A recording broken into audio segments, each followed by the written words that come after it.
বন্যা কবলিত এলাকায় ক্ষতিগ্রস্ত রাস্তা নির্মাণের কাজ শুরু হয়েছে বলে জানিয়েছেন স্থানীয় সরকার, পল্লী উন্নয়ন ও সমবায় মন্ত্রণালয়ের উপদেষ্টা এএফ হাসান আরিফ। দুপুরে রাজধানীর আগারগাঁওয়ে এলজিইডির বিভিন্ন উন্নয়নমূলক কার্যক্রম ও অগ্রগতি বিষয়ক পর্যালোচনা সভা শেষে সাংবাদিকদের এ তথ্য জানান তিনি। এজন্য প্রয়োজনীয় অর্থ দেওয়া হয়েছে জানিয়ে হাসান আরিফ বলেন, ক্ষতিগ্রস্ত রাস্তা নির্মাণে গুণগত মানে কোনো ছাড় দেওয়া হবে না।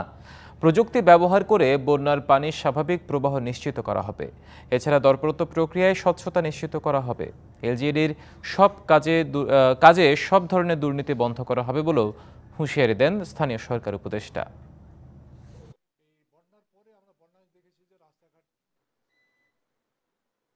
এই বন্যার পরে আমরা বন্যায় দেখেছি যে রাস্তাঘাট খুব দুরবস্থায় আছে, বেহাল অবস্থায় আছে, এবং কমিউনিকেশনটা হচ্ছে একটা বড় জিনিস।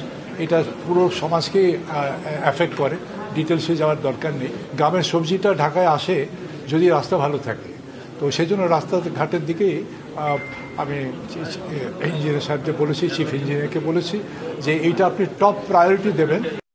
এনজিওর কিস্তি প্রথমবার বিকাশ পেমেন্ট করলেই 20 টাকা ইনস্ট্যান্ট ক্যাশব্যাক।